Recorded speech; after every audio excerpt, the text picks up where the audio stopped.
Okay. टेंडन टिश्यूच्या अगोदर जाण्याच्या अगोदर आता अगोदर काय घेतलं आपण? Types of tissue, connective tissue. Connective tissue sub types Govind किती टाइप घेतले आपण? पहिला घेतला ॲरिओलर टिश्यू. कोणता घेतला? Areolar tissue. Areolar tissue. Second adipose tissue, adipose tissue घेतला ना आपण. आणि थर्ड टेंडन टिश्यू. हे 3 टिश्यूचे टाइप्स कशाचे आहेत? Connective tissue. ॲनिमल टिश्यूचे प्रकार किती आहेत? 4. परत रिपीट करतो. पहिला कोणता आहे? Epithelium tissue. दुसरा connective tissue. Number 3 nerve tissue. Number 4 muscular tissue. हे 4 टिश्यू आहेत. त्याच्यामध्ये आपण कनेक्टिव्ह टिश्यू सब टाइप. त्याच्या अगोदर आपण एपिथेलियम टिश्यू पण टाइप घेतली. एपिथेलियम टिश्यू 5 टाइप्स होते. Number 1 squamous tissue.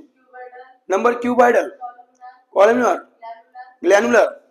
सगळ्या शाबाश अंजली होईल.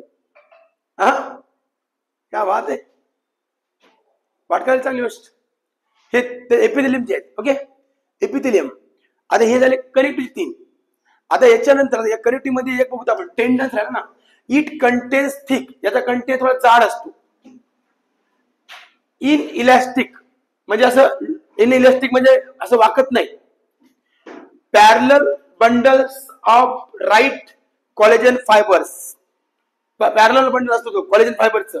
ते अगोदर एक मागल्या टिश्यू मध्ये गेलं बघा. कोणतं फायबर? व्हाईट फायबर आणि येलो फायबर. ते व्हाईट फायबर जे असतं ना ते कोलेजन बनतं. लक्षात घ्या, कोलेजन फायबर बनते, त्याला म्हणतात व्हाईट फायबर. ठीक आहे.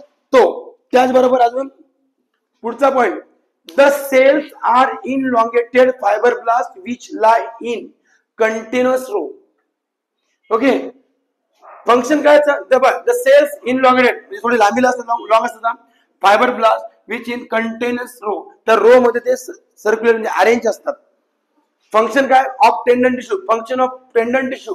नंबर 1, टेंडन is flexible so that it can bend at joints and allow the movement of limbs. Limbs म्हणजे तुम्हाला माहिती आहे ही जी मुवमेंट्स आहे टेंडन्स मुळे होते. कशामुळे होते? टेंडन्स टिश्यू मुळे होते. जॉइंट ही मुवमेंट आहे, ही मुवमेंट कशामुळे होतं? खर्च साहेब टेंडन्स मुळे होते. कशामुळे होतं? टेंडन्स मुळे. It acts as a shock,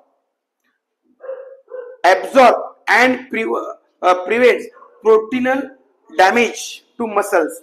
It acts as shock, absorb and prevents proteinial damage to muscles.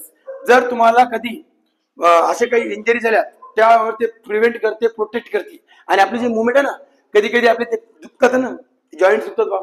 खास करून एल्डेस्ट पर्सनचे जॉईंट दुखतात, कारण त्यांना कमी पडतात. हे टिश्यू डेड होतात, क्रिएट होत येतात. तेवढा ताण राहत नाही टिश्यू मध्ये, लूज होतात. मग ते जसं एज वाढेल ना, आपलं पण हे बघा, तुम्ही आम्ही कोणी आपली लाईफच किती आहे? 60-70 मे बी तेवढीच असते, त्याच्यावरती नाही. आपण तेवढी ग्रेज करू, त्याच्या अगोदर पण जाऊ शकतो आपण. मग तेवढी लाईफ आहे. 50 जेव्हा क्रॉस करून आपण, तर हे सगळे दुखतात, पेनिंग होतात. प्रत्येकाच्या घरी वडीलधार माणसे आहेत. त्या लोकांना तुम्ही विचारा की त्यांचा अशक्तपणा, भले चेहरा ते स्मार्ट असतात, पण त्यांना खरंच थोडा प्रॉब्लेम येतो. कारण टेंडन टिश्यू वर्क करत नाही, त्यांचं काय वर्क करत नाही. आपण आता सध्या तरुण आहोत, तरुण मध्ये आपल्यामध्ये जोश असते आणि नंतर ते हळूहळू काय होतं? डॅमेज होत राहतात. हे झालं टेंडन tissue. There are 3 types of tissue. Number 1 याच्यामधला घेतला कनेक्टिव्ह टिश्यू मधला कोणता? ॲडिपोट टिश्यू, ॲरिओलर टिश्यू आणि टेंडन tissue. There are 3 types of tissue, connective tissue. Okay, thank you.